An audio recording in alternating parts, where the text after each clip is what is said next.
वस्त्रदर्शितकटिर्दिननाथ दीप्तिः हृद्गस्सदास्तु शशिशुरहृदयङ्गमो मे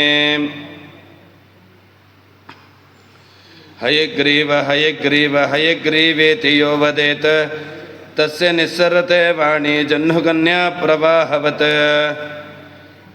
यत्पूर्वं त्वमपूर्वसिन्धुमतरः सद्वन्द्यमध्वाचलात् उद्यातशतयोजनं परमदः शंसन्ति सन्तः क्षितौ चित्रं जैत्रभवच्चरित्रमधुना यद्वेदवार्धिं तरन् नित्यं कोटिसहस्रयोजनमपि त्वं राजवद्राजसे स्तोतव्यकर्माणमिलातलेऽस्मिन् गातव्यमाहात्म्यसुपात्रभूतम् लातव्यरूपं गुरुवादिराजं ध्यातव्यमूर्तिं प्रणतोऽस्मि भक्त्या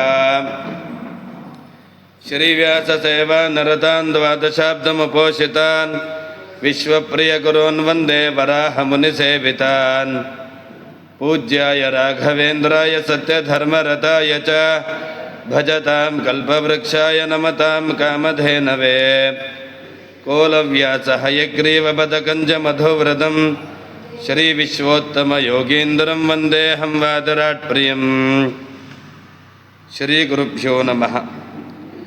भूषारत्नं भुवनवलयस्याखिलाश्चर्यरत्नं लीलारत्नं जलधिदुहितुर्देवतामौलिरत्नं चिन्तारत्नं जगति भजतां सत्सरोजद्युरत्नं कौसल्याया लसतु मम हृन्मण्डले पुत्ररत्नं कूजन्तं राम रमेति मधुरं मधुराक्षरम् आरुह्य कविताशाखां वन्दे वाल्मीकिकोकिलम्। ಹರಿವಾಯು ಗುರುಗಳ ಚರಣಾರವಿಂದಗಳಿಗೆ ಭಕ್ತಿ ಶ್ರದ್ಧಾಪೂರ್ವಕವಾಗಿರುವಂತಹ ನಮಸ್ಕಾರಗಳನ್ನು ಸಮರ್ಪಣೆಯನ್ನು ಮಾಡ್ತಾ ಯುದ್ಧಕಾಂಡದ ಮಧ್ಯದ ಭಾಗಕ್ಕೆ ಬಂದಿದ್ದೇವೆ. ಪೂರ್ಣ ಇನ್ನು ಮೇಲೆ ಯುದ್ಧ ಹೊಡೆತ ಮಾತ್ರ. ಹಾಗಾಗಿ ನಾಳೆಯಿಂದ ಯಾರು ಬರದೇ ಇದ್ರೆ ಯಾವುದೇ ರೀತಿಯಾದಂತಹ ಆಶ್ಚರ್ಯವೂ ಕೂಡ ಇಲ್ಲ. ಯುದ್ಧ ಶುರುವಾದಾಗ ನಿನ್ನೆ ನಾವು ನೋಡಿದ್ವಿ, ನಾಗಪಾಶವನ್ನು ಬಿಡ್ತಾರೆ. ನಾಗಪಾಶದಿಂದಾಗಿ ರಾಮ ಮತ್ತು ಲಕ್ಷ್ಮಣರನ್ನು ಕಟ್ಟಿ ಹಾಕ್ತಾನೆ ಇಂದ್ರಜಿತ್. ನಾಗಪಾಶದಿಂದಾಗಿ ಯಾಕೆ ಕಟ್ಟಿ ಹಾಕ್ತಾನೆ, ಆವಾಗ ಯಾಕೆ ರಾಮ ಮತ್ತು ಲಕ್ಷ್ಮಣರು ತಾವು ಬಿಡಿಸ್ಕೊಳ್ಳಲಿಲ್ಲ, ತಾವ್ಯಾಕೆ ಕಟ್ಟಿ ಬೀಳ್ತಾರೆ ಎನ್ನುವುದಕ್ಕೆಲ್ಲ ನಿರ್ಣಯದಲ್ಲಿ ಆಚಾರ್ಯರು ಸೊಗಸಾದಂತಹ ಉತ್ತರವನ್ನು ಕೊಟ್ಟಿದ್ದಾರೆ. ಅದನ್ನು ಮುಂದೆ ನೋಡೋಣ. ನಾಗಪಾಶಕ್ಕೆ ಸಿಕ್ಕಿಬಿದ್ದಾಗ ಎಲ್ಲ ಸುಗ್ರೀವಾದಿಗಳು ಎಲ್ಲರೂ ಕೂಡ ಸಿಕ್ಕಾಪಟ್ಟೆ ದುಃಖ ಪಡ್ತಾ ಇದ್ದಾರೆ. ಎಲ್ಲ ಕಪಿಗಳು ಸುತ್ತಲೂ ಮಧ್ಯದಲ್ಲಿ, ರಣರಂಗದ ಮಧ್ಯದಲ್ಲಿ ರಾಮ ಮತ್ತು ಲಕ್ಷ್ಮಣರು ಬಿದ್ದಿದ್ದಾರೆ.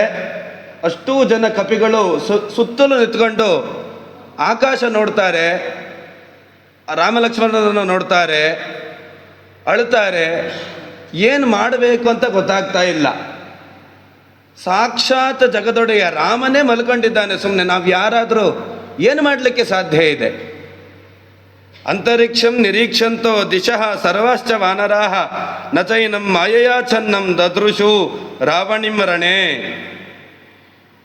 ಸಿಟ್ಟು ಬರ್ತಾ ಇದೆ ಇಂದ್ರಜಿತ್ತನನ್ನು ಹಿಡಿಬೇಕು ಅಂತ.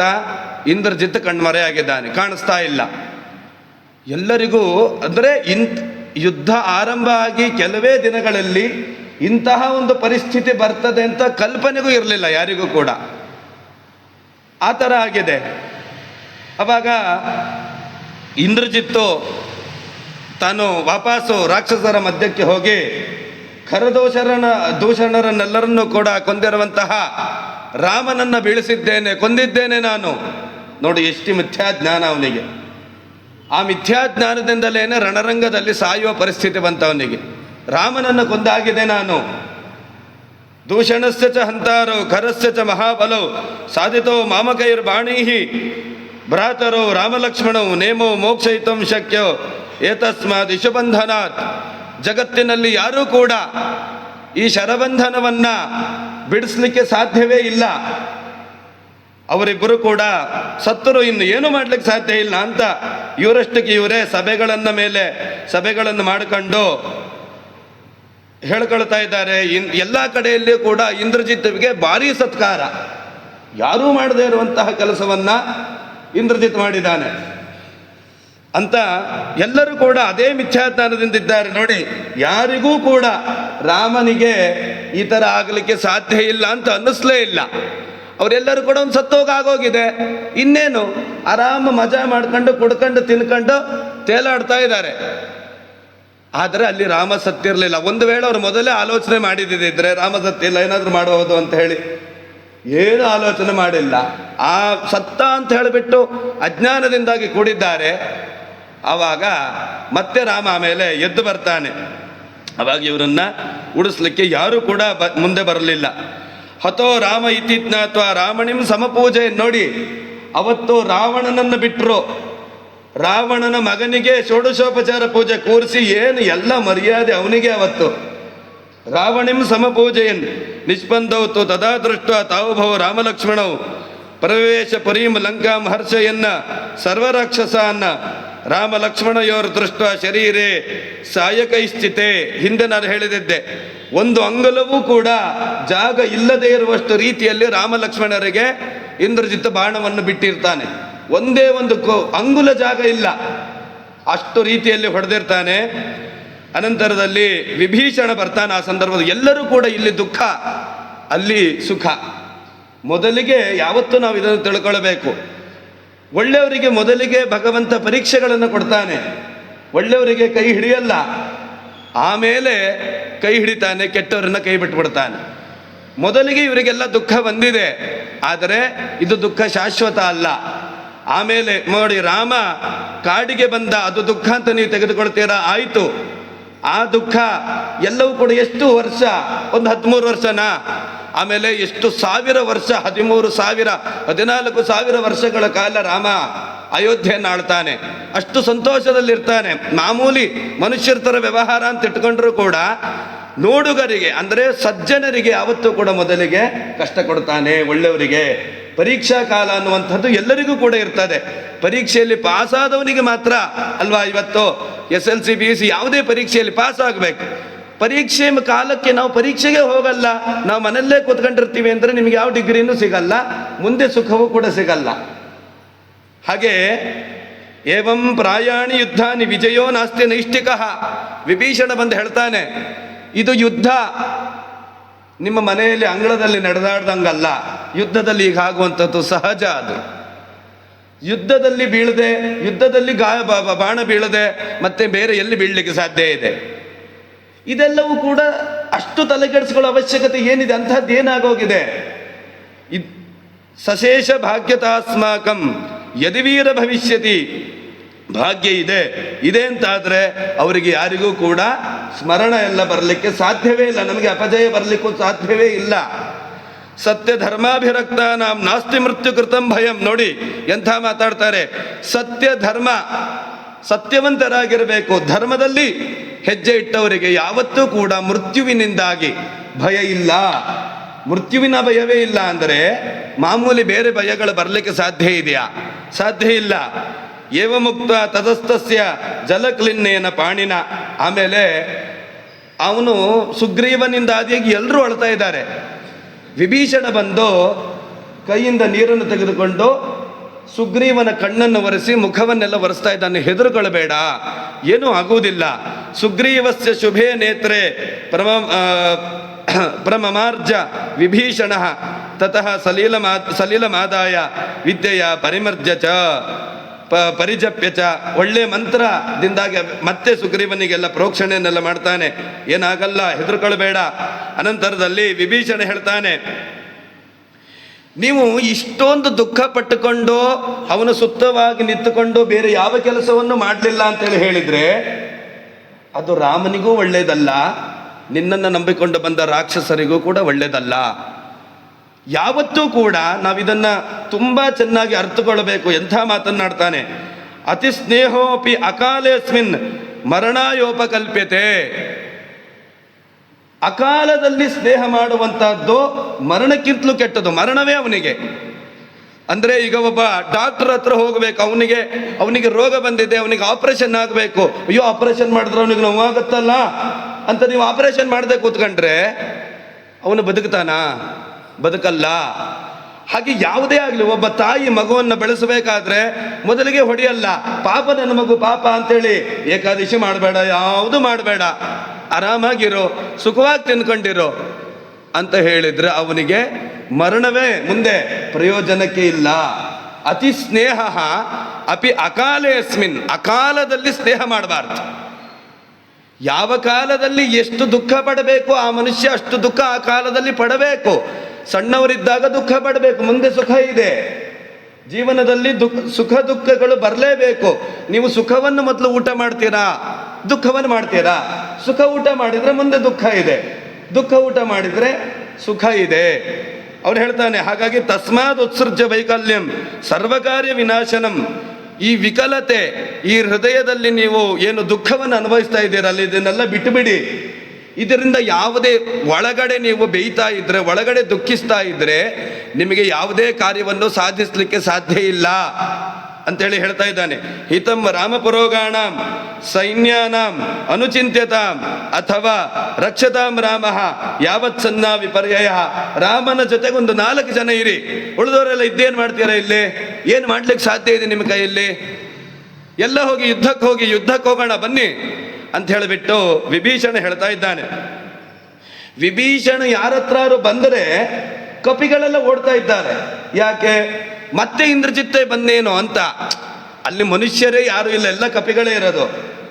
ಮನುಷ್ಯರಂತೇಳಿ ಇರೋದು ರಾಮ ಲಕ್ಷ್ಮಣ ವಿಭೀಷಣ, ಅವ್ರು 4 ಜನ. ರಾಮ ಲಕ್ಷ್ಮಣ ಬಿದ್ದಾಗಿದೆ, ವಿಭೀಷಣ ಮಾತ್ರ ಇರೋದು. ವಿಭೀಷಣ ಬಂದ್ರೆ ಇಂದ್ರಜಿತ್ತೇ ಬಂದಿದ್ದಾನೇನೋ ಅಂತ ಕಪಿಗಳೆಲ್ಲ ಓಡ್ತಾ ಇದ್ದಾರೆ. ಇಂದ್ರಜಿತ್ತನ ಚಿಕ್ಕಪ್ಪನ ವಿಭೀಷಣ, ಸ್ವಲ್ಪ ಹೋಲಿಕೆ ಇರಬಹುದು ವಿಭೀಷಣನದ್ದು ಅಲ್ವಾ? ಹಾಗಾಗಿ ಹೆದರಿಕೆ ಆಗ್ತಾ ಇದೆ. ಮಾಂತು ದೃಷ್ಟ ಪ್ರಧಾವಂತ ಮನೀಕಂ ಸಂಪ್ರಹರ್ಷಿತಂ ತ್ಯಜಂತು ಹರಯ ತ್ರಾಸಂ ಭುಕ್ತಪೂರ್ವಂ ಇವಸ್ಸರಜಂ. ನೀವು ಯಾವತ್ತೂ ಕೂಡ ಹೆದರ್ಕೊಳ್ಬೇಡಿ ಅಂತ ಹೇಳಿ ವಿಭೀಷಣ ಎಲ್ಲರನ್ನೂ ಕೂಡ ಕರ್ಕೊಂಡು ಬರ್ತಾ ಇದ್ದಾನೆ.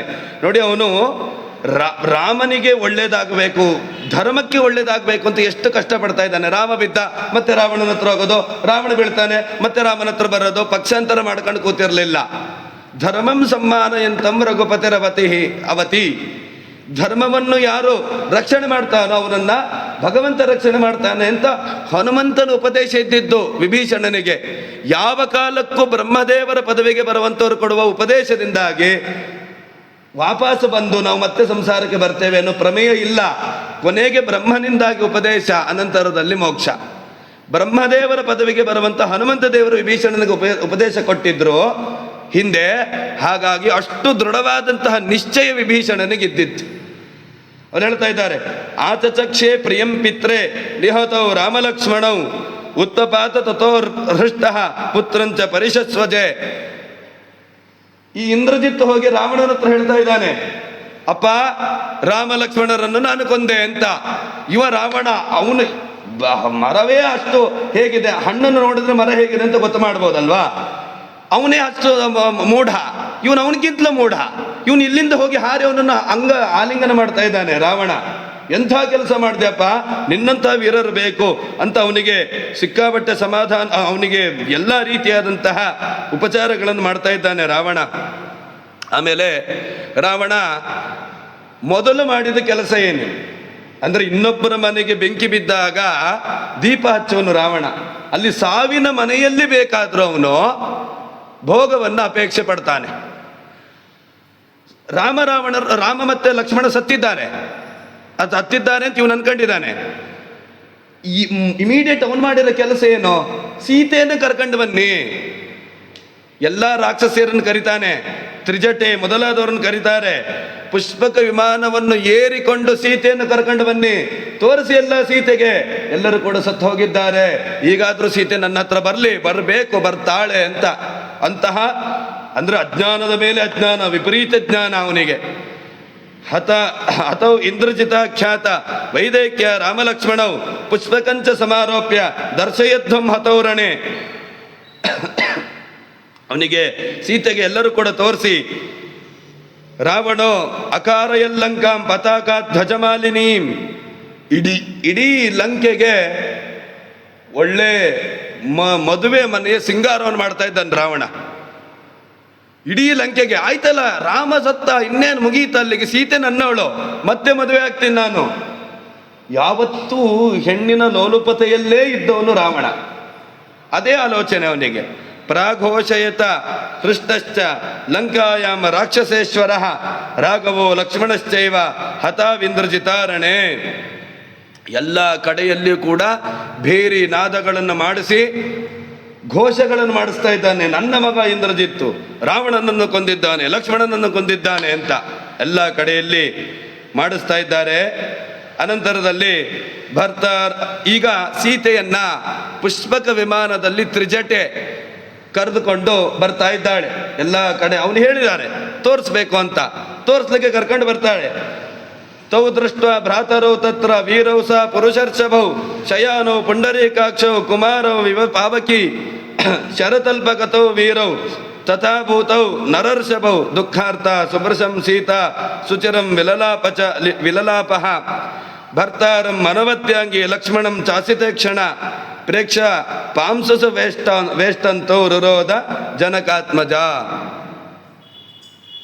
ಎಷ್ಟು ದೊಡ್ಡ ರಾಜನ ಚಕ್ರವರ್ತಿಯ ಹಾಸಿಗೆಯಲ್ಲಿ ಮಲ್ಕೊಂಡು ಇರಬೇಕಾದಂತಹ ರಾಮ ನನಗೋಸ್ಕರ ಮರಳಿನ ಮೇಲೆ ಬಿದ್ದು ಹೋಗಿದ್ದಾನೆ. ಇವತ್ತು ಅಲ್ಲಿ ಬಿದ್ದು ಹೋಗಿದ್ದಾನೆ. ಸೀತೆಗೆ ನೋಡಿ ತಡಿಲಿಕ್ಕಾಗ್ತಾ ಇಲ್ಲ, ಸಿಕ್ಕಾಪಟ್ಟೆ ಅಳ್ತಾ ಇದ್ದಾಳೆ, ಸಿಕ್ಕಾಪಟ್ಟೆ ಅಳ್ತಾ ಇದ್ದಾನೆ. ಪ್ರೇಕ್ಷ ಪಾಂಸುಷು ವೇಷ್ಟಂತೌ ರುರೋಧ ಜನಕಾತ್ಮಜ ಸಾ ಭಾಷ್ಪ ಶೋಕಾಭಿ ಹತ ಸಮೀಕ್ಷ್ಯ ತೌ ಭ್ರಾತರೋ ದೇವ ಸಮ ಪ್ರಭಾವೌ ವಿತರ್ಕಯಂತಿ ನಿಧನಂ ತಯೋಸ್ಸ ದುಃಖಾನ್ವಿತ ವಾಕ್ಯಮಿದಂ ಜಗಾದ. ಅವಳಿಗೂ ಕೂಡ ಅಂದರೆ ಇಲ್ಲಿ ಸೀತೆಗೆ ಅಜ್ಞಾನ, ಲಕ್ಷ್ಮೀದೇವಿಗೆ ಅಜ್ಞಾನ ಎನ್ನುವಂಥದ್ದಿಲ್ಲ. ಅಜ್ಞಾನದ ನಟನೆಯನ್ನು ಮಾಡ್ತಾ ಇದ್ದಾಳೆ ಇವಳು ಕೂಡ. ಬಿದ್ದೋ ಅಂದರೆ ಎಲ್ಲರಿಗೂ ಕೂಡ ಆ ಥರ ಅನ್ನಿಸ್ಬೇಕು. ಭಗವಂತನೇ ಆ ಥರ ಆ್ಯಕ್ಟಿಂಗ್ ಮಾಡ್ತಾ ಇದ್ದಾನೆ. ಅವನು ಜೊತೆಗೆ ಇರುವಂಥವ್ರು ಅಲ್ಲಿ ಹೇಳ್ತಾರಲ್ಲ, ವಿಷ್ಣೋರ್ ವಕ್ಷಸ್ಥಿತಾಯ ಸಕಲ ಸುರನುತ ಪೀತ ವಸ್ತ್ರ ಶುಭಾಂಗಿ ನಾನಾ ಅಲಂಕಾರ ದೀಪ್ತ ನಲಿನ ಯುಗಧರ ನವ್ಯ ಚಂದ್ರ ಪ್ರಕಾಶ ಕ್ಷಿತ್ಯಾಂ ಪತ್ಯ ಸಹೈವ ವತರತಿ ಚ ಸದಾ ಜನ್ಮ ದುಷ್ಕರ್ಮ ದೂರ.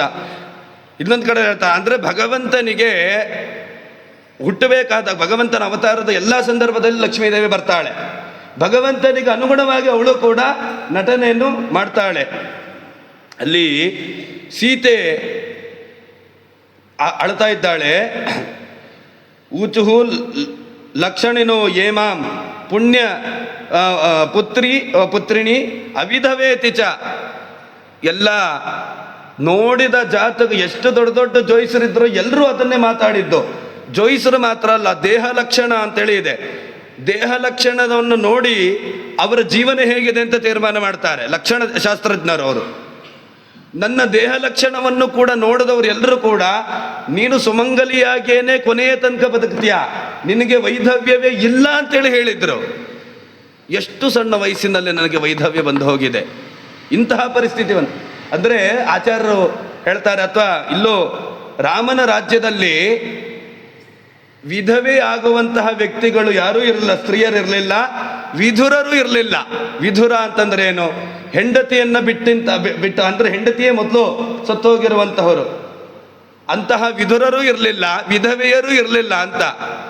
ಆದರೆ ರಾಮನಿಗೆ ಸೀತೆಗೇನೆ ಇಂತಹ ನನಗೆ ವೈಧವ್ಯ ಬಂತಲ್ಲ ಎನ್ನುವಂತಹ ಪರಿಸ್ಥಿತಿ, ಮಾತಾಡುವ ಪರಿಸ್ಥಿತಿ ಬಂದಿದೆ ಅಂತೇಳಿ ಹೇಳಿದರೆ, ಅಂದರೆ ಇಡೀ ಒಂದು ಕಥಾನಕ ಹೇಗೆ ನಡೀತಾ ಇದೆ, ಹೇಗೆ ಕಟ್ಟಿಕೊಡ್ತಾ ಇದ್ದಾರೆ. ಮುಂದೆ ನೋಡಿ, ಯಾರಿಗೂ ವಿಧುರತ್ವ ಎನ್ನುವಂಥದ್ದು ಬರಲ್ಲ, ಆದರೆ ರಾಮನಿಗೇನೆ ಬಿಡುತ್ತೆ ಅಂತ ಅನಿಸುತ್ತೆ. ಅಲ್ಲಿ ರಾಮ ಸೀತೆಯನ್ನು ಬಿಟ್ಟುಬಿಡ್ತಾನೆ, ಕೊನೆಗೆ ಅನಂತರದಲ್ಲಿ ಸೀತೆಯನ್ನು ಪರಿತ್ಯಾಗವನ್ನು ಮಾಡ್ತಾನೆ. ರಾಮ ಬಿಟ್ನಲ್ಲ, ರಾಮನಿಗೆ ಮೊದಲಿಗೆ ಸಿದ್ಧಾಂತದ ಪ್ರಕಾರ ಯಾವುದೇ ರೀತಿಯಾದಂತಹ ಅವರಿಗೆ ವಿಯೋಗ ಎನ್ನುವಂತಹದ್ದಿಲ್ಲ. ಆದರೆ ರಾಮ ಸೀತೆಯನ್ನು ಮೊದಲು ಕಳಿಸಿಕೊಟ್ಟು ಬಿಡ್ತಾನೆ.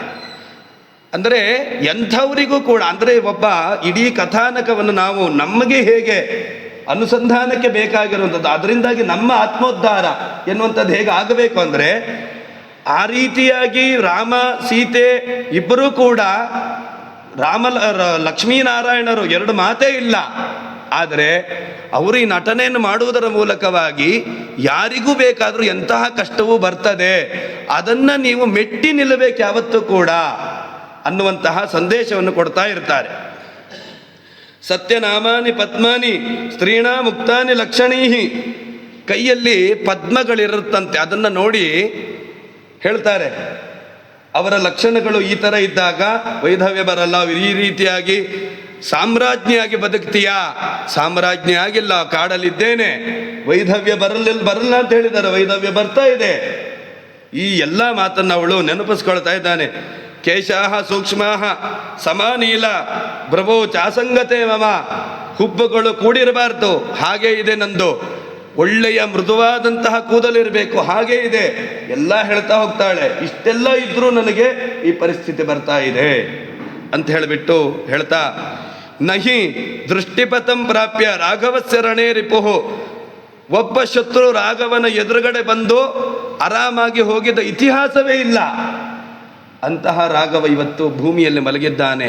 ಇದನ್ನು ಹೇಗೆ ನಾನು ಒಪ್ಪಿಕೊಳ್ಳಲಿಕ್ಕೆ ಸಾಧ್ಯ?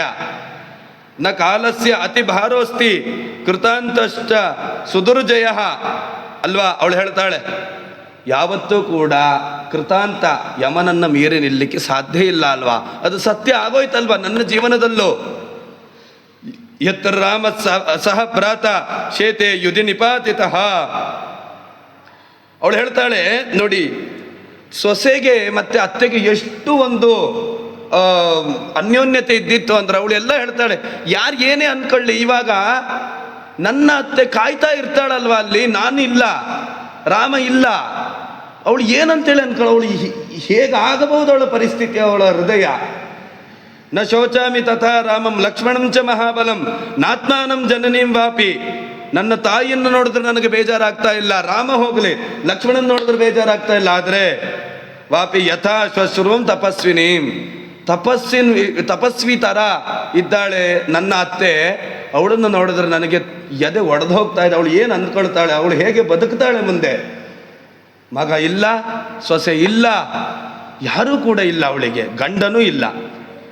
ಸಾನು ಚಿಂತಯತೆ ನಿತ್ಯಂ ಸಮಾಪ್ತ ವ್ರತಮಾಗತಂ ಕದಾ ದ್ರಕ್ಷ್ಯಾಮಿ ಸೀತಾಂ ಚ ಲಕ್ಷ್ಮಣಂ ಚ ಸರಾಘವಂ. ಅವಳು ಒಂದೇ ಒಂದು ವ್ರತ, ಯಾವಾಗ ನಾನು ಸೀತೆಯನ್ನು ನೋಡ್ತೇನೆ, ಯಾವಾಗ ನಾನು ಲಕ್ಷ್ಮಣನನ್ನು ನೋಡ್ತೇನೆ, ಯಾವಾಗ ನಾನು ರಾಮನನ್ನು ನೋಡ್ತೇನೆ ಅನ್ನೋದು ಒಂದೇ. ಅವರು ವಾಪಸ್ ಬರ್ತಾರೆ ಅನ್ನೋ ಒಂದೇ ಒಂದು ಬಯಕೆಯಿಂದಾಗಿ ಜೀವವನ್ನು ಹಿಡಿದುಕೊಂಡಿದ್ದಾಳೆ ಅವಳು. ಈಗ ಅವರೇ ಬರ್ತಾ ಇಲ್ಲ ಅಂತೇಳಿ ಹೇಳಿದರೆ, ಇದಂ ವಿಮಾನಂ ವೈದೇಹಿ ಪುಷ್ಪಕಂ ನಾಮನಾಮತಃ. ಅದಕ್ಕೆ ಅಲ್ಲಿ ತ್ರಿಜಟೆ ಹೇಳಲಿಕ್ಕೆ ಶುರು ಮಾಡ್ತಾಳೆ. ಸೀತೆ, ನೀನು ಇಷ್ಟೊಂದು ದುಃಖ ಪಡುವ ಅಗತ್ಯ ಇಲ್ಲ. ರಾಮ ಲಕ್ಷ್ಮಣರಿಗೆ ಏನೂ ಆಗಲಿಲ್ಲ. ಇವಳು ಹೇಳ್ತಾ ಇದ್ದಾಳೆ, ಯಾಕೆ? ನೀನು ಪುಷ್ಪಕ ವಿಮಾನದಲ್ಲಿ ಏರಿಕೊಂಡು ಬಂದಿದ್ದೀಯಲ್ಲ, ಇದೇ ನಿದರ್ಶನ ರಾಮನಿಗೆ ಏನೂ ಆಗಲಿಲ್ಲ ಅಂತ. ಅದೇನು? ವಿಧವೆಯರನ್ನು ಪುಷ್ಪಕ ವಿಮಾನದಲ್ಲಿ ಏರ್ಲಿಕ್ಕೆ ಬಿಡಲ್ಲ ಅದು. ಪುಷ್ಪಕ ವಿಮಾನ ಅಂತೇಳಿ ಹೇಳಿದರೆ ಮಾಮೂಲಿ ನಮ್ಮದೇ ಅದು ಫ್ಲೈಟ್ ಅಲ್ಲ ಅದು. ಯಾರು ಬೇಕಾದ್ರೂ ಹೋಗ್ಬೋದು, ಕೊಲೆಗಡಕರು, ಅತ್ಯಾಚಾರಿಗಳು, ವ್ಯಭಿಚಾರಿಗಳು ಎಲ್ಲರೂ ಹೋಗ್ಬೋದು ಅನ್ನೋದಕ್ಕೆ ಅದು ಪುಷ್ಪಕ ವಿಮಾನ. ಅದು ಪುಣ್ಯದಿಂದಾಗಿ ಮಾತ್ರ ಹೋಗಲಿಕ್ಕೆ ಸಾಧ್ಯ, ವಿಧವೆಯರಿಗೆ ಹೋಗಲಿಕ್ಕೆ ಸಾಧ್ಯ ಇಲ್ಲ. ಇದಂ ವಿಮಾನಂ ವೈದೇಹಿ ಪುಷ್ಪಕಂ ನಾಮನಾಮತಃ ದಿವ್ಯಂ ತ್ವಾಮ ಧಾರಯೇನ್ನೈವಂ ಯದ್ದೇತೋ ಗತ ಜೀವಿತವು. ಒಂದು ವೇಳೆ ಇವರಿಬ್ಬರು ಇಲ್ಲ ಅಂತ ಆಗಿದ್ದಿದ್ರೆ, ನೀನು ಇಲ್ಲಿಗೆ ಬಂದಿದ್ರಿಂದಾಗಿ ಇವರಿಬ್ಬರು ಸತ್ರು ಅಂತ ಆದರೆ, ನಿನ್ನ ಕಾರಣದಿಂದಾಗಿ ಸತ್ತಿದ್ದಾರೆ ಅಂತ ಆದರೆ, ಅವಾಗ ಈ ಪುಷ್ಪಕ ವಿಮಾನ ನಿನ್ನನ್ನು ಹೊತ್ತುಕೊಂಡು ಬರ್ತಾನೆ ಇರಲಿಲ್ಲ. ಇದೇ ಸಾಕ್ಷಿ ಅಂತೇಳಿ ಹೇಳ್ತಾ ಇದ್ದಾಳೆ. ಇನ್ನು ತುಂಬ ಹೇಳ್ತಾ ಹೋಗ್ತಾಳೆ. ಹತವೀರ ಪ್ರಧಾನಾಹಿ ಹತೋತ್ಸಾಹ ನಿರುದ್ಯಮ ಸೇನಾ ಭ್ರಮತಿ ಸಂಖ್ಯೇಶು ಹತ ಕರ್ಣೇವ ನೌರ್ಜಲೆ. ಈ ರೀತಿಯಾಗಿ ಯಾರೂ ಕೂಡ ದೊಡ್ಡವರು ಸಾಯ್ತಾರೆ, ರಾಮ ಲಕ್ಷ್ಮಣರಿಗೆ ಏನೂ ಆಗಲಿಕ್ಕೆ ಸಾಧ್ಯ ಇಲ್ಲ. ಅನೃತಂ ನೋಕ್ತ ಪೌರ್ವಮ್ಮೆ ನಚ ವಕ್ಷೇ ಕದಾಚನ. ನನ್ನ ಜೀವಮಾನದಲ್ಲಿ ನಾನು ಹಿಂದೆ ಸುಳ್ಳನ್ನು ಹೇಳಲಿಲ್ಲ, ಮುಂದೆ ಸುಳ್ಳನ್ನು ಹೇಳಲ್ಲ, ಹೇಳುವ ಅವಶ್ಯಕತೆ ನನಗಿಲ್ಲ. ನನಗೆ ಅವನು ಸಂಬಳ ಕೊಡ್ತಾ ಇದ್ದಾನೆ, ನನಗೆ ಅವನು ನೋಡ್ಕೊಳ್ತಾನೆ. ನಿನಗೆ ನಾನು ಸಾಂತ್ವನ ಹೇಳಿ ಆಗಬೇಕಾದ ಅನಿವಾರ್ಯತೆ ನನಗೇನು ಇಲ್ಲ. ನಾನು ಯಾಕೆ ಹೇಳ್ತಾ ಇದ್ದೇನೆ? ಚಾರಿತ್ರ ಸುಖಶೀಲತ್ವಾತ್ ಪ್ರವಿಷ್ಟಾಸಿ ಮನೋಮಮ. ರಾಕ್ಷಸಿಯನ್ನು ಕೂಡ ಗೆದ್ದಿರುವಂತಹ, ಹೃದಯದಿಂದಾಗಿ ಗೆದ್ದಿರುವಂತಹ ಸ್ವಭಾವ ಸೀತೆದು. ಅವಳು ಹೇಳ್ತಾಳೆ, ರಾವಣ ಏನೆಲ್ಲ ನಿನಗೆ ಆಸೆಗಳನ್ನು ತೋರಿಸಿದ್ದಾನೆ, ಏನು ಕೊಡ್ತೀನಿ, ಅದು ಕೊಡ್ತೀನಿ, ಇದು ಕೊಡ್ತೇನೆ, ನನ್ನ ಹತ್ರ ಬಾ ಅಂತ ಹೇಳಿದ್ರು ಕೂಡ ಒಂದು ಸತಿಯೂ ನೀನು ರಾವಣನನ್ನ ಕನಸಿನಲ್ಲೂ ಕೂಡ, ಅಥವಾ ರಾವಣ ಕರೆದಿದ್ದಾನಲ್ಲ ಅಂತ ಅವನ ಹೆಸರನ್ನು ಕೂಡ ನೀನು ತಗೊಳ್ಳಿಲ್ಲ. ಅಷ್ಟು ಶುದ್ಧ ಚಾರಿತ್ರ್ಯದಿಂದಾಗಿ ಬದುಕಿದ್ದೀಯ ನೀನು. ನಿನ್ನ ಚಾರಿತ್ರ್ಯ, ನಿನ್ನ ಸ್ವಭಾವವೇ ನನ್ನ ಮನಸ್ಸನ್ನ ಆಕರ್ಷಣೆ ಮಾಡಿದೆ. ಅದಕ್ಕೆ ನಾನು ಹೇಳ್ತಾ ಇದ್ದೇನೆ, ನನಗೆ ನಿನಗೆ ಹೇಳುವ ಅವಶ್ಯಕತೆ ಇಲ್ಲ, ನಾನು ಸುಳ್ಳು ಹೇಳ್ತಾ ಇಲ್ಲ. ನೀನು ಅಂತಹ ಚಾರಿತ್ರ್ಯ ಇದ್ದಿದ್ದರಿಂದಾಗಿ ನನಗೆ ನಿನ್ನ ಹತ್ರ ಸತ್ಯ ಹೇಳಬೇಕು ಅಂತೇಳಿ ಅನ್ನಿಸ್ತಾ ಇದೆ. ಸೀತೆ ಯಾವ ರೀತಿಯಲ್ಲಿ ಬದುಕಿದ್ದಿರ್ಬೋದು ಅಂತ ಆಲೋಚನೆ ಮಾಡಿ.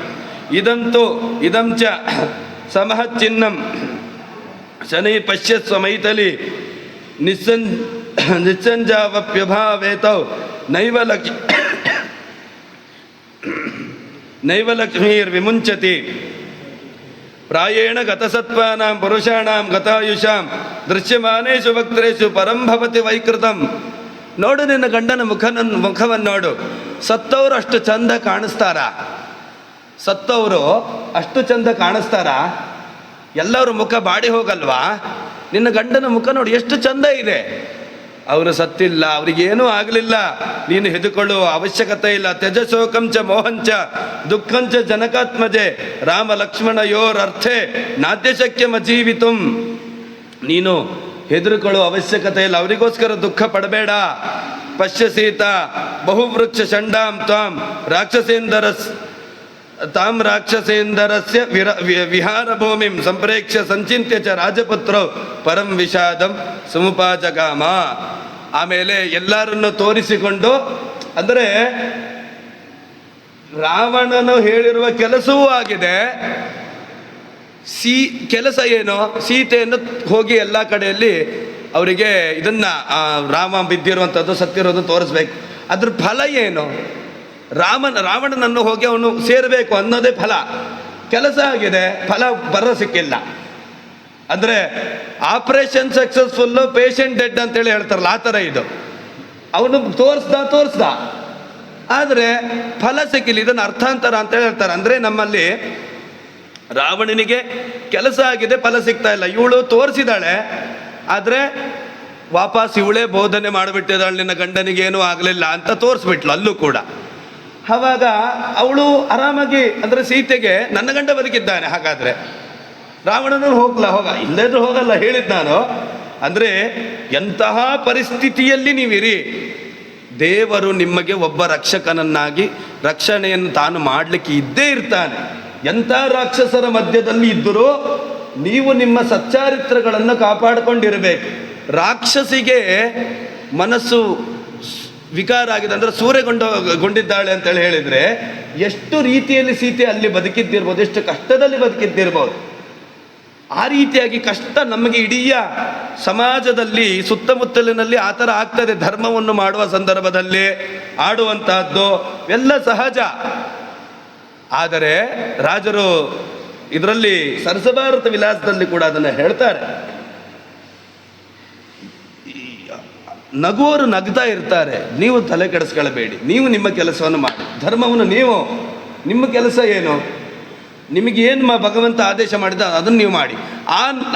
ಆ ಮಾರ್ಗದಲ್ಲಿ ನೀವು ನಡೀತಾ ಇರಿ. ಸೀತೆ ಹಾಗೆ ಇದ್ಲು. ಲಂಕೆಯಲ್ಲಿ ಅವಳಿಗೊಬ್ಬಳು ರಕ್ಷಕಳು ಸಿಗ್ತಾಳೆ ಅಂತೇಳಿ ಊಹಿಸ್ಲಿಕ್ಕೆ ಸಾಧ್ಯ ಇದೆಯಾ? ಅಂತಹ ಅಂದರೆ ನಾವು ಈ ಸಮಾಜದಲ್ಲಿ ಅವ್ರು ಹಾಗೆ ಮಾಡಿದ್ರು, ಇವ್ರು ಹೀಗೆ ಮಾಡಿದ್ರು ಅಂತ ನಮಗೆ ಯಾವುದೋ ಸಮುದಾಯದ ಮೇಲೆ ದ್ವೇಷ ಬರ್ತದೆ.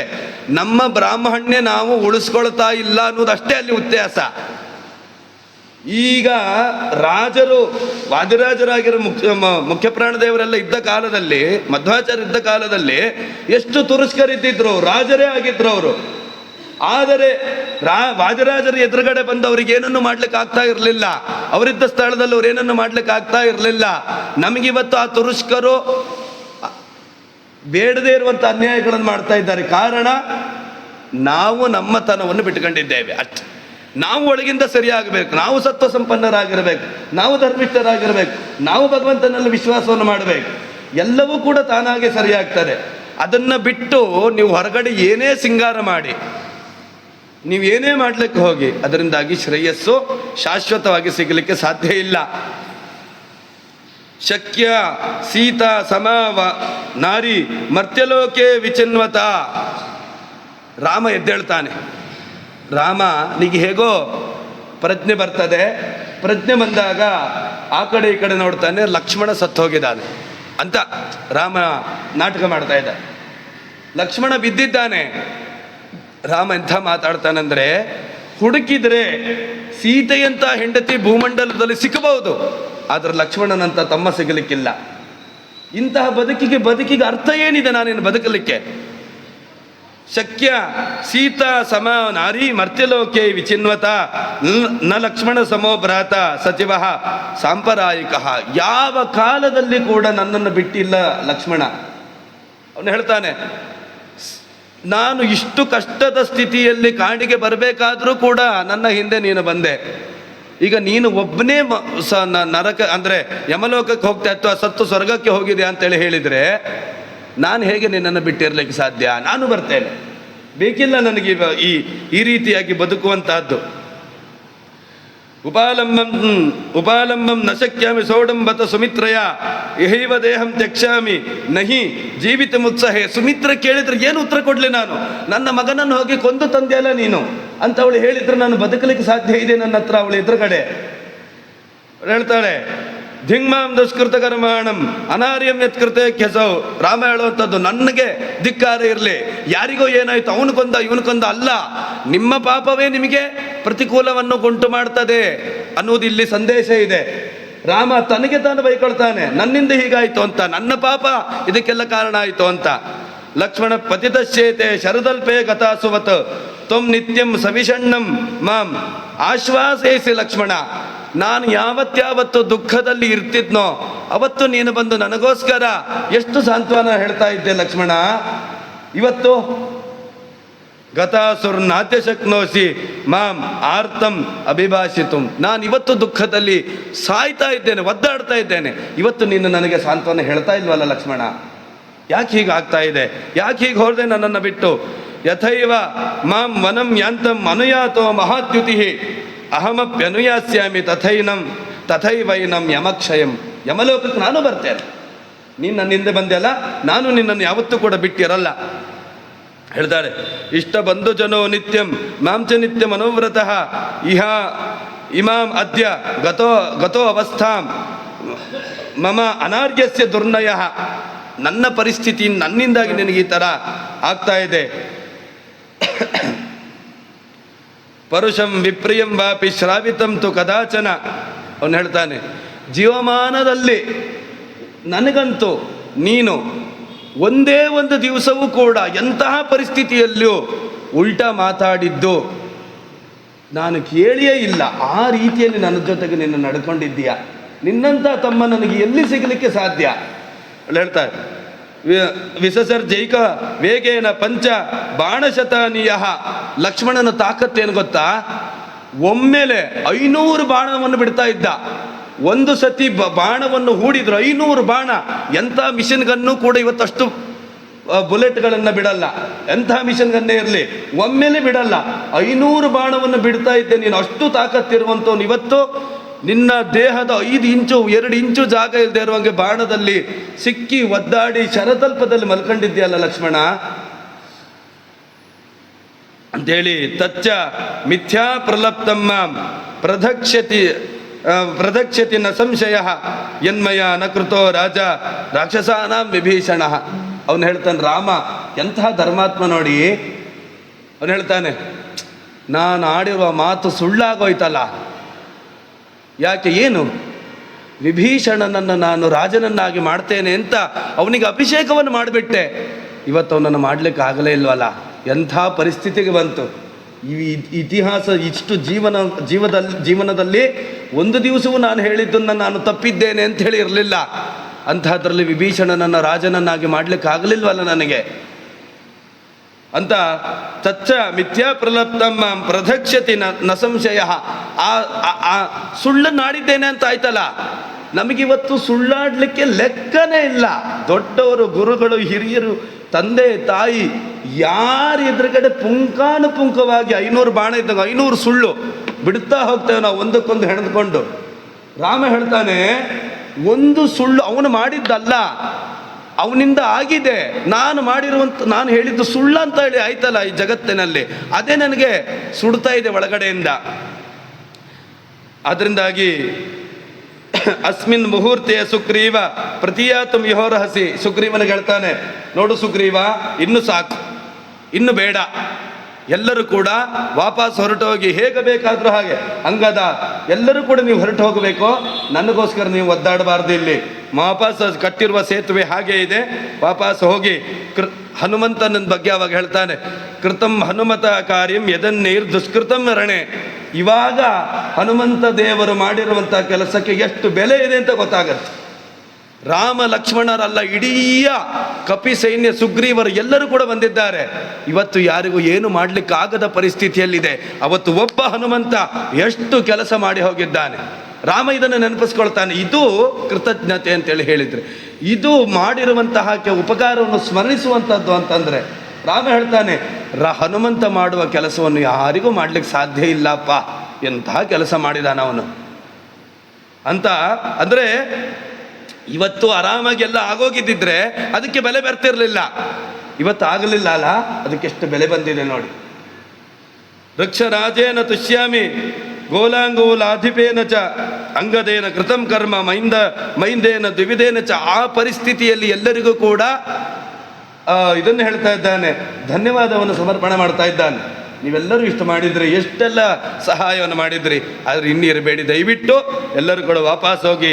ಯುದ್ಧಂ ಕೇಸರಿಣ ಸಂಖ್ಯೆ ಘೋರಂ ಸಂಪಾತಿನ ಕೃತಂ. ಸಂಪಾತಿ ಎಷ್ಟು ಕೆಲಸ ಮಾಡಿದ್ದಾರೆ. ಗವಯೇನ ಗವಾಕ್ಷೇಣ ಶರಬೇಣ, ಎಲ್ಲರ ಹೆಸರನ್ನು ಉಲ್ಲೇಖ ಮಾಡಿ ರಾಮ ಹೇಳ್ತಾನೆ. ನಮಗೆ ಇವತ್ತು ಲಕ್ಷಗಟ್ಟಲೆ ಕೊಟ್ಟು ಸಹಾಯ ಮಾಡಿದ್ರು, ಯಾವುದೇ ರೀತಿಯಲ್ಲಿ ಕಷ್ಟದ ಸಂದರ್ಭದಲ್ಲಿ ಸಹಾಯ ಮಾಡಿದರೆ, ಒಂದು ಅವರಿಂದಾಗಿ ತಪ್ಪು ನಮಗೇನಾದರೂ ಆಮೇಲೆ ಆಗಿಬಿಟ್ರೆ ಅದಕ್ಕೆ ಲೆಕ್ಕವೇ ಇಲ್ಲ. ಬೈಕಂಡು ಊರಲ್ಲೆಲ್ಲ ಬೈಕಂಡು ನಾವೇ ತಿರುಗಿಬಿಡ್ತಾ ಇದ್ವಿ. ಆದರೆ ರಾಮ ಎಂತಹ, ಅದಕ್ಕೆ ರಾಮ ಆದರ್ಶ ಪುರುಷ ಅಂತೇಳಿ ಆಗುವಂಥದ್ದು. ಅನುಜ್ಞಾತ ಮಯ ಸರ್ವೇ ಯಥೇಷ್ಟಂ ಗಂತುಮರ್ಹತ ಶುಶ್ರವಸ್ತಸ್ಯತೆ ಸರ್ವೇ ವಾನರ ಪರಿದೇವನಂ ಅಂತ ಎಲ್ಲರೂ ಹೋಗಿ ಅಂತೇಳಿ ಆಗತ್ತೆ. ಅವಾಗ ಅಥೋವಾಚ ಮಹಾತೇಜ ಹರಿರಾಜೋ ಮಹಾಬಲಃ ಕಿಮಿಯಂ ವ್ಯಥಿತ ಸೇನಾ ಮೂಢವಾತೇವ ನೌರ್ಜಲೆ. ಸುಗ್ರೀವ ಹೇಳ್ತಾನೆ, ಯಾಕೆ ಇಷ್ಟೊಂದು ಹೆದರ್ಕೊಂಡು ಓಡಾಡ್ತಾ ಇದ್ದೆ? ಸೈನಿಕರೆಲ್ಲರೂ ಕೂಡ, ನಮ್ಮ ಕಪಿಗಳಿಗೆಲ್ಲ ಏನಾಗಿದೆ ಅಂಥೇಳಿ. ಸುಗ್ರೀವಸ್ಯ ವಚಶ್ರುತ್ವ ವಾಲಿಪುತ್ರೋ ಅಂಗದೋ ಅಬ್ರವೀತ್ ನತ್ವಂ ಪಶ್ಯಸಿ ರಾಮಂಚ ಲಕ್ಷ್ಮಣಂಚ ಮಹಾಬಲಂ ಶರಜಾಲಾಚಿತೋ ವೀರೌ ಉಭೌ ದಶರಥಾತ್ಮಜೌ. ಸುಗ್ರೀವನಿಗೆ ಗೊತ್ತಾಗಿರಲಿಲ್ಲ ಏನು ಹಿಂಗಾಗ್ತಾ ಇದೆ ಅಂತ ಅಂಗದ ಹೇಳ್ತಾ ಇದ್ದಾನೆ. ರಾಮ ಲಕ್ಷ್ಮಣರೇ ಶರತಲ್ಪದಲ್ಲಿ ಮಲಗಿದ್ದಾರೆ ಇವತ್ತು. ಅನ್ಯೋನ್ಯಸ್ಯ ನ ಸಜ್ಜಂತೆ ನ ನಿರೀಕ್ಷಂತಿ ಪೃಷ್ಠತಃ ವಿಕರ್ಷಂತಿ ಚ ಅನ್ಯೋನ್ಯಂ ಪತಿತಂ ಲಂಘಯಂತಿ ಚ. ವಿಭೀಷಣ ಬರ್ತಿದ್ದಾಗೆ ಓಡ್ತಾ ಇದ್ದಾರೆ. ಹೇಗೆ ಓಡ್ತಾ ಇದ್ದಾರೆ ಅಂತಂದರೆ, ಒಬ್ಬರ ಮುಖ ಒಬ್ಬರು ನೋಡ್ತಾ ಇಲ್ಲ.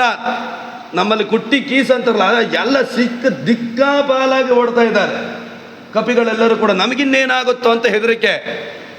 ಅವನನ್ನು ಎಳೆದು ಇವನು ಮುಂದೆ ಹೋಗೋದು, ಇವನನ್ನು ಎಳೆದು ಅವನು ಮುಂದೆ ಹೋಗೋದು, ಯಾರ್ಯಾರು ಸತ್ಕೊಳ್ಳಿ, ನಾವು ಬದುಕಿರಬೇಕು ಅಂತ ಎಲ್ಲ ಅಡ್ಡಡ್ಡ ಬೀಳ್ತಾ ಇದ್ದಾರೆ. ಬಿದ್ದವ್ರನ್ನ ಹಾರಾಡ್ಕೊಂಡು ಹೋಗ್ತಾ ಇದ್ದಾರೆ. ವಾಲ್ಮೀಕಿಗಳು ಎಷ್ಟು ಅದ್ಭುತವಾಗಿ ಚಿತ್ರಿಸ್ತಾ ಇದ್ದಾರೆ ಅಂತ. ಏತಸ್ಮಿನ್ ನಂತರೇ ವೀರೋ ಗದಾಪಾಣಿರ್ ವಿಭೀಷಣ ಸುಗ್ರೀವಂ ವರ್ಧಯಾಮಾಸ ರಾಘವಂಚ ಜಯಾಶಿಷ. ಸುಗ್ರೀವನ ಹತ್ರ ಎಲ್ಲ ಬರ್ತಾನೆ, ವಿಭೀಷಣ ಬರ್ತಾರೆ, ಸುಗ್ರೀವರು ಬರ್ತಾರೆ. ಎಲ್ಲರೂ ಕೂಡ ಬಂದು ಏನಾಗ್ತಾ ಇದೆ, ಯಾಕೆ ಹೀಗೆ ಆಗಿದೆ ಅಂತ ತುಂಬ ಆಲೋಚನೆಯನ್ನು ಮಾಡ್ತಾ ಇದ್ದಾರೆ. ಸುಗ್ರೀವೇಣ ಇವ ಮುಕ್ತಸ್ತು ಜಾಂಬವಾನ್ ವೃಕ್ಷಪಾರ್ಥಿವ ವಾನರಾನ್ ಸಾಂತ್ವಯಾಮಾಸ ಸನ್ನಿರುದ್ಧ ಪ್ರಧಾವತಃ. ಎಲ್ಲರನ್ನೂ ಕೂಡ ಜಾಂಬವಂತ ವಾಪಸ್ ಹೋಗಿ ಕರ್ಕೊಂಡು ಬರ್ತಾ ಇದ್ದಾರೆ. ಏನೂ ಆಗಿಲ್ಲ, ನೀವು ಹೆದರ್ಕೊಳ್ಳುವ ಅವಶ್ಯಕತೆ ಏನಿಲ್ಲ, ವಾಪಸ್ ಬನ್ನಿ ಅಂತ ಹೇಳಿ ವಿಭೀಷಣಸ್ತು ರಾಮಸ್ಯ ದೃಷ್ಟ್ವಾ ಗಾತ್ರಂ ಶರೈಶ್ಚಿತಂ ಲಕ್ಷ್ಮಣಸ್ಯ ಚ ಧರ್ಮಾತ್ಮ ಬಭೂವ ವ್ಯತಿತೇಂದ್ರಿಯ ಜಲಕ್ಲಿನ್ನೇನ ಹಸ್ತೇನ ತಯೋರ್ನೇತೆ ಪ್ರವೃಜ್ಯ ಚ ಶೋಕ ಸಂಪೀಡಿತ ಮನ ರುರೋಧ ವಿಲಲಾಪ ಚ. ಈ ರೀತಿಯಾಗಿ ವಿಭೀಷಣ ಬಂದು ಕೈಯಿಂದ ನೀರನ್ನು ತೆಗೆದು ರಾಮ ಲಕ್ಷ್ಮಣರ ಮುಖವನ್ನು ತೊಳಿತಾ ಇದ್ದಾನೆ. ತೊಳೆದು ಅನಂತರದಲ್ಲಿ ಅಲ್ಲಿ ಹೇಳ್ತಾ ಇದ್ದಾರೆ, ಸಹ ಶೂರೈರ್ ಅಹಂತು ರಾವಣಂ ಹತ್ವ ಸಪುತ್ರಂ ಸಹ ಬಾಂಧವಂ ಮೈಥಿಲಿ ಮಾನಯಿಷ್ಯಾಮಿ ಶಕ್ರೋ ನಷ್ಟಾಮಿವ ಶ್ರೇಯಂ. ಸುಗ್ರೀವ ಮಾತು ಹೇಳ್ತಾ ಇದ್ದಾನೆ, ಹೋಗೋರು ಹೋಗ್ಕೊಳ್ಳಿ, ಏನಾರು ಮಾಡ್ಕೊಳ್ಳಿ. ಅಲ್ಲ, ಅವನು ಹೇಳುವಂಥದ್ದು, ರಾಮ ಲಕ್ಷ್ಮಣರನ್ನು ಕರ್ಕೊಂಡು ಹೋಗ್ಬೇಡಿ, ಅವ್ರಿಗೆ ಇವಾಗ ಪರಿಸ್ಥಿತಿ ಹೀಗಾಗಿದೆ ಅಲ್ಲ, ಅವ್ರು ಕರ್ಕೊಂಡು ಹೋಗ್ಲಿ. ನಾನಂತೂ ವಾಪಸ್ ಬರಬೇಕು ಅಂದರೆ ಸೀತೆಯನ್ನು ಕರ್ಕೊಂಡೇ ಬರೋದಾಗಿದ್ದಾಗಲಿ. ನಾನು ವಾಪಸ್ಸು ರಾಮ ಹೀಗಾಯಿತು ಅಂತ ಬಿಟ್ಟು ಬರುವ ವ್ಯವಸ್ಥೆಯೇ ಇಲ್ಲ, ನಾವು ಸಾಯ್ತೇವೆ, ಅದೆಲ್ಲ ಲೆಕ್ಕವೇ ಇಲ್ಲ. ಅಹಂತು ರಾವಣಂ ಹತ್ವ ಸಪುತ್ರಂ ಸಹ ಬಾಂಧವಂ, ಎಲ್ಲರನ್ನೂ ಕೂಡ ಕೊಂದೇ ಬರುವಂಥದ್ದು, ನಾನು ಕೊಲ್ಲದೆ ವಾಪಸ್ ಬರುವುದೇ ಇಲ್ಲ. ಮೈಥಿಲಿ ಮಾನಯಿಷ್ಯಾಮಿ ಶಕ್ರೋ ನಷ್ಟಾಮಿವ ಶ್ರೇಯಂ. ಎಂತಹ ಸ್ನೇಹ ಇದ್ದಿತ್ತು ಸುಗ್ರೀವನಿಗೆ ಅಂತ ಆಲೋಚನೆ ಮಾಡಬೇಕು ರಾಮನ ಹತ್ತಿರ.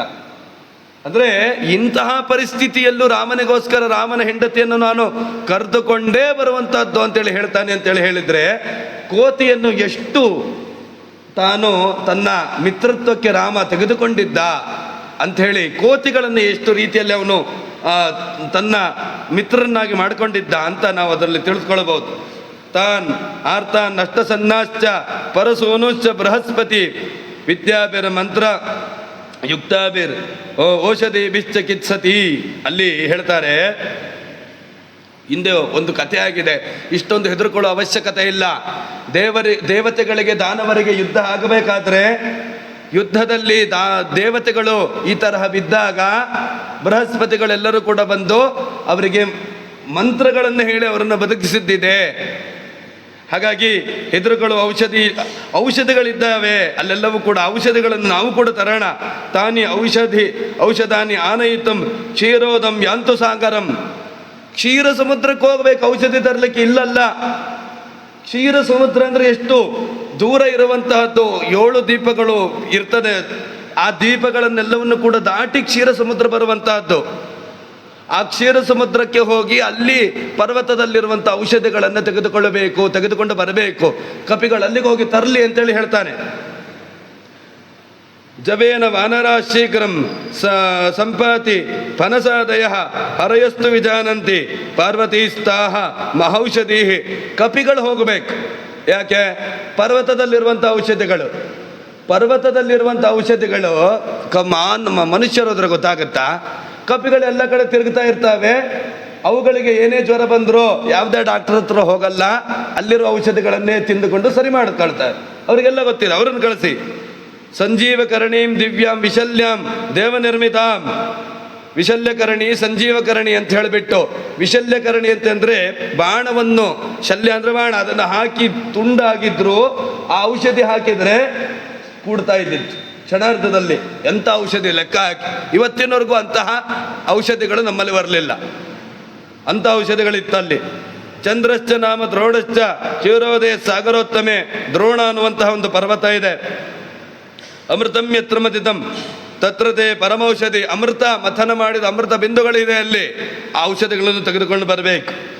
ಏತಸ್ಮಿನ್ ಅಂತರೇ ವಾಯುರು ಮೇಘಾಂಶ್ಚಾಪಿ ಸವಿದ್ಯುತಿ ಪರ್ಯಸ್ಯನ್ನ ಸಾಗರೇ ತೋಯಂ ಕಂಪಯನ್ನಿವಂ ಮೇದಿನೀಂ. ಇಷ್ಟ ಆಗಬೇಕಾದ್ರೆ ಸಿಕ್ಕಾಬಟ್ಟೆ ಗಾಳಿ, ಎಷ್ಟೋ ಪರ್ವತಗಳು ನಡುಗುತ್ತಾ ಇದೆ. ಅಂತಹ ಗಾಳಿ ಏನಾಯ್ತು? ಮತ್ತೇನು ಪ್ರಳಯ ಆಗತ್ತಾ? ಏನು ಕತೆ? ಭೂಮಿ ನಡುಗುತ್ತಾ ಇದೆ. ಸಮುದ್ರದ ನೀರು ಉಲ್ಲೋಲ ಕಲ್ಲೋಲವಾಗಿ ಪ್ರಳಯದ ಥರ ಮೇಲ್ಗಡೆ ಎದ್ದೆದ್ದು ಬರ್ತಾ ಇದೆ. ಯಾಕೆ ಈ ಥರ ಆಗ್ತಾ ಇದೆ? ಯಾರಿಗೂ ಗೊತ್ತಾಗ್ತಾ ಇಲ್ಲ ಏನಾಗ್ತಾ ಇದೆ. ಮಹತ ಪಕ್ಷವಾತೇನ ಸರ್ವದ್ವೀಪ ಮಹಾದ್ರುಮಃ ನಿಪೇತರು ಭಗ್ನಬಿಟಪ ಸಮೂಲ ಲವಣಾಂಬಸಿ. ಎಲ್ಲ ಮರಗಳು ಕಿತ್ತು ಸಮುದ್ರಕ್ಕೆ ಬಂದು ಬೀಳ್ತಾ ಇದ್ದಾವೆ. ಪರ್ವತಗಳು ನಡುಗುತ್ತಾ ಇದ್ದಾವೆ. ಯಾಕೆ ಹೀಗಾಗ್ತಾ ಇದೆ? ಇಷ್ಟು ಗಾಳಿ ಎಲ್ಲಿಂದ? ಏನು ಕತೆ? ತಥೋ ಮುಹೂರ್ತಾತ್ ಗರುಡಂ ವೈನತೇಯಂ ಮಹಾಬಲಂ. ಆ ಕಾಲದಲ್ಲಿ ಗರುಡ ದೇವರು ರೆಕ್ಕೆ ಬೀಸಿಕೊಂಡು ಬರ್ತಾ ಇದ್ದಾರೆ. ಗರುಡ ಒಂದು ಸತಿ ರೆಕ್ಕೆ ಬೀಸಿದರೆ ತ್ರಯೋಲೋಕ ಪ್ರಕಂಪಿತ, 3 ಲೋಕ ಅಲ್ಲಾಡುತ್ತಂತೆ. ಗರುಡ ದೇವರು ಒಂದು ಸತಿ ರೆಕ್ಕೆ ಬೀಸಿದರೆ 3 ಲೋಕ ಅಲ್ಲಾಡುತ್ತೆ. ಅಂತಹ ಗರುಡನಿಗೆ ಸ್ವಾಮಿ ರಾಮ, ಅವನಿಗೆ ಏನಾಗಲಿಕ್ಕೆ ಸಾಧ್ಯ ಇದೆ? ಅಲ್ಲಿ ಹೇಳ್ತಾರೆ, ಅವನು ಬರ್ತಾ ಇರುವ ಗಾಳಿಗಳಿಗೆ ನಾಗಗಳೆಲ್ಲ ಹೋಗಿ ಸಮುದ್ರಕ್ಕೆ ಸೇರ್ಕೊಂಡಿದ್ದಾವೆ. ಯಾವ ಹಾವು ಇಲ್ಲ ಅಲ್ಲಿ ಭೂಮಿಯಲ್ಲಿ. ಶೀಘ್ರಂ ಸರ್ವಾಣಿ ಯಾಗಾಂಸಿ ಜಗ್ಮುಚ್ಚ ಲವಣಾರ್ಣವಂ ತಥೋ ಮುಹೂರ್ತಾತ್ ಗರುಡಂ ವೈನತೇಯಂ ಮಹಾಬಲಂ ವಾನರ ದದೃಶ ಸರ್ವೇ ಜ್ವಲಂತಮಿವ ಪಾವಕಂ. ದೊಡ್ಡ ಬೆಂಕಿಯ ಉಂಡೆ, ಇಷ್ಟು ದೊಡ್ಡ ಗಾತ್ರದ ಬೆಂಕಿ ಉಂಡೆ ಬಂದ ಹಾಗೆ ಗರುಡ ದೇವರು ಬರ್ತಾ ಇದ್ದಾರೆ. ಏನಿದಾಗಿರು? ಗರುಡ ದೇವರು ಯಾಕೆ ಬಂದರು? ಆಚಾರ್ಯರ ನಿರ್ಣಯದಲ್ಲಿ ಒಂದು ಕಥೆಯನ್ನು ಹೇಳ್ತಾರೆ. ಎಲ್ಲರಿಗೂ ಭಗವಂತ ಆದೇಶವನ್ನು ಕೊಡ್ತಾನೆ, ನೀವು ಅವತಾರ ಮಾಡಿ, ನೀವು ಹೀಗೆ ಅವತಾರ ಮಾಡಿ, ಹಾಗೆ ಹೀಗೆ ಎಲ್ಲವೂ ಕೂಡ. ಗರುಡ ದೇವರಿಗೆ ಮಾತ್ರ ಅವತಾರ ಮಾಡಬೇಡಿ ಅಂತ, ಅಂದರೆ ಅವತಾರಕ್ಕೆ ಏನು ಮಾಡಬೇಕಂತ ಆದೇಶ ಕೊಟ್ಟಿಲ್ಲ. ಗರುಡ ಕೇಳ್ತಾನೆ, ನಾನೇನಾದರೂ ನಿನಗೆ ಸೇವೆ ಮಾಡಬೇಕಲ್ಲ ಭಗವಂತ. ಅಲ್ಲ, ನಾವು ಒಂದು ಪೂಜೆ, ಒಂದು ಶ್ರಾದ್ದ, ಯಾವುದೋ ವರ್ಷಕ್ಕೊಂದು ಕಾರ್ಯಕ್ರಮ ಮಾಡಿದರೆ ನಮ್ಮದು ಈ ವರ್ಷದ್ದೆಲ್ಲ ಕ್ಲೀನ್ ಶುದ್ಧ ಅಂತೇಳಿ ಅನ್ಕೊಳ್ತೇವೆ. ಪ್ರತಿದಿನ ಗರುಡ ದೇವರು ಭಗವಂತನನ್ನು ಹೊತ್ತುಕೊಂಡು ತಿರುಗುತ್ತಾರೆ. ಆದರೂ ಇನ್ನೂ ಸೇವೆ ಬೇಕು, ಇನ್ನೂ ಸೇವೆ ಬೇಕು ಅಂತ ಕೇಳ್ತಾರೆ. ಅದಕ್ಕೆ ಅವರು ಗರುಡ ದೇವರು ನಾವು ಹೀಗಿದ್ದೇವೆ. ಅವರು ಕೇಳ್ತಾರೆ, ಗರುಡ ದೇವರು ಏನಾದರೂ ಸೇವೆಗೆ ಅವಕಾಶ ಕೊಡಿ ಅಂತೇಳಿ ಕೇಳ್ತಾರೆ. ಅಂದರೆ ಗರುಡ ದೇವರಿಗೆ ಅವತಾರ ಇಲ್ಲ, ಗರುಡ ದೇವರ ಅವತಾರ ಮಾಡಲಿಕ್ಕೆ ಸಾಧ್ಯ ಇಲ್ಲ, ಅದು ಗೊತ್ತಿರೋ ವಿಷಯ. ನೀನು ಏನು ಹೆದರ್ಕೊಳ್ಬೇಡ. ಕಾಲಾಂತರದಲ್ಲಿ ನಾಗಪಾಶದಿಂದಾಗಿ ನಾವೆಲ್ಲ ಮೂರ್ಛಿತರಾಗಿ ಬಿದ್ದಾಗ ಮಾಡ್ತೇವೆ. ಅಹಂ ಸಮರ್ಥೋಪಿ ಸಲಕ್ಷ್ಮಣಶ್ಚ ತಥಾ ಹನುಮಾನ್ ನ ವಿಮೋಚಯಾಮಃ ತವ ಪ್ರಿಯಾರ್ಥಂ ಗರುಡೈಷ ಏವ ಕೃತಸ್ತವಾದೇಶ ಇಮಂ ಕುರುಷ್ವ. ನಾನು ಸಮರ್ಥ, ಮತ್ತೆ ಲಕ್ಷ್ಮಣ ಸಾಕ್ಷಾತ್ ಶೇಷನ ಅವತಾರ. ಲಕ್ಷ್ಮಣ ಅವನು ಸಮರ್ಥ, ಯಾಕೆ ಹನುಮಂತ ಸಮರ್ಥ. ಆದರೂ ನಾವು ಯಾರೂ ಕೂಡ ಪಾಶವನ್ನು ಬಿಡಿಸಲ್ಲ. ನೀನೇ ಬಾ, ನೀನು ಬಂದು ಬಿಡಿಸಬೇಕು ಅಂತ. ಅಂದರೆ ನೋಡಿ, ಒಂದು ದೊಡ್ಡ ನಿಮಗೆ ಒಂದು ಫಿಲಮಲ್ಲಿ ಒಂದು ಟ್ವಿಸ್ಟ್ ಇದ್ದಾಗೆ ಅವರೆಲ್ಲರೂ ಪಾರ್ಟಿ ಮಾಡ್ತಾ ಇದ್ದಾರೆ ಅಲ್ಲಿ. ಏನು ರಾಮ ಲಕ್ಷ್ಮಣರು ಸತ್ಯ ಹೋದ್ರು, ಅವ್ರಿಗೇನು ಮಾಡಲಿಕ್ಕೆ ಸಾಧ್ಯ ಇಲ್ಲ ಅಂತ. ಆವಾಗ ಗರುಡ ದೇವರು ಬಂದರು. ಹೇಗೆ ಎಂತಹ ಕಥೆ, ಹೇಗೆ ತಗೊಂಡು ಹೋಗ್ತಾರೆ ನೋಡಿ ವಾಲ್ಮೀಕಿಗಳು. ಹೇಗೆ ಆಗಿದೆ ಅಲ್ಲಿ ಗರುಡ ದೇವರ ಸೇವೆ. ಅಂದರೆ ಎಷ್ಟು ಉಪಯುಕ್ತವಾದ ಸಂದರ್ಭದಲ್ಲಿ ಸೇವೆಯನ್ನು ಮಾಡಲಿಕ್ಕೆ ಬಂದಿದ್ದಾರೆ ಗರುಡ ದೇವರು. ಸುಪರ್ಣ ಕಾಕುತ್ಸವ್ ದೃಷ್ಟ ಪ್ರತ್ಯಭಿನಂದಿತ ವಿಮರ್ಶ ಚ ಪಾಣಿಭ್ಯಾಂ ಮುಖೇ ಚಂದ್ರ ಸಮಪ್ರಭೆ. ಅನಂತರದಲ್ಲಿ ಗರುಡ ದೇವರು ಬಂದು ರಾಮನ ಮುಖವನ್ನು ಸವರ್ತಾರಂತೆ.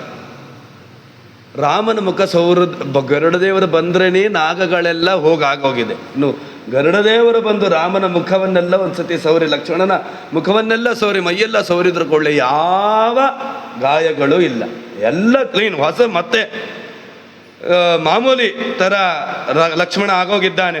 ಆದರೆ ಗಮನಿಸಬೇಕು ನಿರ್ಣಯವನ್ನು. ನಾವಿದನ್ನು ನೋಡಿದಾಗ ಅಲ್ಲಿ ಆಚಾರ್ಯರ ಮಹತ್ವ ಗೊತ್ತಾಗುತ್ತೆ. ಯಾವ ಕಾಲದಲ್ಲಿಯೂ ಕೂಡ ರಾಮನಿಗೆ ಪಾಶ ಬಂದಿದೆ ಅಂತ ಆಚಾರ್ಯರು ಉಲ್ಲೇಖ ಮಾಡೇ ಇಲ್ಲ. ರಾಮ ಬಿದ್ದಿದ್ದಾನೆ, ಮನಸ್ಸಿನಿಂದಲೂ ಕೂಡ ರಾಮನಿಗೆ ಬಂಧನ ಆಗ್ತದೆ ಅಂತ ಆಚಾರ್ಯ, ನಾನಿವತ್ತು ಎಷ್ಟು ಸತಿ ಪ್ರವಚನದಲ್ಲಿ ಹೇಳಿದ್ದೇನೆ, ರಾಮನಿಗೆ ಪಾಶ ಬಂಧ ಆಚಾರ್ಯರು ಹಾಗೆ ಹೇಳುವುದೇ ಇಲ್ಲ. ಲಕ್ಷ್ಮಣ ಪಾಶದಿಂದ ಬದ್ಧನಾಗಿದ್ದಾನೆ, ಬೇರೆಯವರಾಗಿದ್ದಾರೆ, ರಾಮನ ಹೆಸರು ಹೇಳಲ್ಲ. ಆಗಿದ್ದಾರೆ ಹೌದು, ಆದರೆ ಹೇಳಲ್ಲ. ಆಗಿಲ್ಲ ಅಂತಲೇ ಅರ್ಥ. ಯಾವ ಸಂದರ್ಭದಲ್ಲಿ ಬಲರಾಮನ ಎದುರುಗಡೆ ಒಂದು ರೂಪದಲ್ಲಿ ಭಗವಂತ ಕಂಡರೂ ಕೂಡ ಹನುಮಂತ ಭೀಮಸೇನ ದೇವರು ಗದೆ ಎತ್ತುತ್ತಾ ಇರಲ್ಲ. ಅಷ್ಟು ಶುದ್ಧೇ ಭಾಗವತೆ ಧರ್ಮೇ ನಿರತೋ ಯದ್ವೃಕೋದರ. ಹನುಮಂತ ದೇವರು ಆ ತರಹ ಭಾಗವತ ಧರ್ಮವನ್ನು, ಮಧ್ವಾಚಾರ್ಯರು ಅದೇ ಥರ ಕನಸಿನಲ್ಲಿಯೂ ಕೂಡ ನನ್ನ ದೇವರಿಗೆ ಬಂಧನ ಆಗ್ತದೆ ಅಂತ ಹೇಳಲಿಕ್ಕೆ ಸಾಧ್ಯ ಇಲ್ಲ, ಹೇಳಲ್ಲ ನಾನು ಅಂತೇಳಿ ಹೇಳ್ತಾರೆ. ಆ ರೀತಿಯಾಗಿ ಅಂದರೆ ಆ ಗ್ರಂಥಗಳನ್ನು ನೋಡ್ತಾ ಇರಬೇಕಾದಾಗ ಆಚಾರ್ಯ ಹೇಳದೇ ಇದ್ರು ಆ ಭಾವ ನಮಗೆ ಅರ್ಥ ಆಗ್ತಾ ಹೋಗುತ್ತೆ. ತೇಜೋ ವೀರ್ಯಂ ಬಲಂ ಚೌಜ ಉತ್ಸಾಹಶ್ಚ ಮಹಾಗುಣ. ಇನ್ನು ತಗೊಳ್ಳಿ, ರಾಮ ಎದ್ದ, ಲಕ್ಷ್ಮಣ ಎದ್ದ. ಇಲ್ಲಿ ಮಾಡಿರುವ ಗರ್ಜನೆಗೆ ರಾವಣ ಮೇಲ್ಗಡೆ ಸಿಂಹಾಸನದಲ್ಲಿ ಕೂತು ಧಡಲ್ ಅಂತೇಳಿ ಕೆಳಗಡೆ ಬೀಳ್ಬೇಕು, ಆ ಥರ ಆಗಿದೆ ಅಂತಹ ಗರ್ಜನೆ. ಅಷ್ಟು ಕೋಟಿ ಕೋಟಿ ಸಂಖ್ಯೆಯಲ್ಲಿ ಕಪಿಗಳು ಕೂಗಿದರೆ ಏನಾಗಬೇಕು? ಆ ರೀತಿಯಾದಂತಹ ಗರ್ಜನೆ ಶುರುವಾಗಿದೆ. ಮತ್ತೆ ಅಹಂ ಸಕಾತೆ ಕಾಕುತ್ಸ ಪ್ರಿಯ ಪ್ರಾಣೋ ಬಹಿಷ್ಠರ ಗುರುತ್ಮಾನಿಮ ಸಂಪ್ರಾಪ್ತೋ ಯುವ ಸಾಖ್ಯ ಕಾರಣಾತ್ ಅಸುರಾವ ಮಹಾವೀರ್ಯ ದಾನವಾವ ಮಹಾಬಲ ಸುರಾಶ್ಚಾಪಿ ಸಗಂಧರ್ವ ಪರಸ್ಕೃತ್ಯ ಶತಕೃತಂ ನೇವಂ ಮೋಕ್ಷಯಿತಂ ಶಕ್ತ ಶರಬಂಧಂ ಸುಧಾರಣಂ. ಇಂತಹ ಶರಬಂಧವನ್ನು ಯಾರೂ ಕೂಡ ಮೋಕ್ಷಣ ಮಾಡಲಿಕ್ಕೆ ಸಾಧ್ಯ ಇಲ್ಲ. ಗರುಡದೇವರು ಯಾರೂ ಮಾಡಲಿಕ್ಕೆ ಆಗದ ಕೆಲಸದಲ್ಲಿ ಹೋಗಿ ನಾವು ಕೆಲಸ ಮಾಡಬೇಕು, ಆವಾಗ ಪುಣ್ಯ ಜಾಸ್ತಿ. ಎಲ್ಲರೂ ಮಾಡುವ ಕೆಲಸದಲ್ಲಿ ನಾವು ಒಂದೋಗಿ ಕಸ ಕೊಡಿಸಿರೇನು ಪ್ರಯೋಜನ ಇಲ್ಲ. ಯಾರೂ ಆ ಕೆಲಸಕ್ಕೆ ಬರ್ತಾ ಇಲ್ಲ. ಯಾರು ಅಂದ್ರೆ ಈಗ ಏನಾಗೋಗಿದೆ, ಯಾರೋ ಸ್ವಾಮಿಗಳು ಯಾರೋ ದೊಡ್ಡ ಆಚಾರ ಬಂದಿದ್ದಾರೆ, ಅವ್ರ ಎದುರುಗಡೆ ಕಾಣಿಸೋ ರೀತಿಯಲ್ಲಿ ಎಲ್ಲರೂ ನಾವು ಕೆಲಸ ಅದೇನು ಪುಣ್ಯ ಕೊಡ್ತದೆ ಅಂತ ಹೇಳಿ ಅಲ್ಲ, ಯಾರು ಮಾಡ್ತಾ ಇಲ್ವಾ, ಹೋಗಿ ಹೊರಗಡೆ ಬೇರೆ ಏನಾದ್ರು ಕೆಲಸ ಮಾಡಿ. ಭಗವಂತ ನೋಡ್ತಾ ಇರ್ತಾನೆ. ತುಂಬ ಕಡೆಯಲ್ಲಿ ಮಾತುಗಳನ್ನು ಹೇಳ್ತಾರೆ, ಯಾರೂ ಮಾಡದೇ ಇರೋಲ್ಲಿ ನಾವು ಕೆಲಸ ಮಾಡಬೇಕು, ಯಾರು ಬಡಿಸ್ತಾ ಇಲ್ವೋ ನಾವು ಬಳಸಬೇಕು, ನಾವು ಅಂತಹ ಕೆಲಸಗಳನ್ನು ಮಾಡಬೇಕು, ಆವಾಗ ಪುಣ್ಯ ಜಾಸ್ತಿ ಅಂತೇಳಿ ಹೇಳ್ತಾರೆ. ಸಿಂಹನಾದನ್ ಸ್ತದ ನೇದುರ್ಲಾಂಗೂಲನ್ ದುದುವುಸ್ತದ. ಕಪಿಗಳು ಕೂಗಿ ಒಂದು ಸತಿ ಗಾಬಾಲವನ್ನು ಅಲ್ಲಾಡಿಸಿದ್ರೆ ಎಲ್ಲ ಕಡೆಯಲ್ಲ ಗಾಳಿ ಎಲ್ಲ ಕಿತ್ತು ಹಾರಿ ಹೋಗ್ತಾ ಇದ್ದಾರೆ.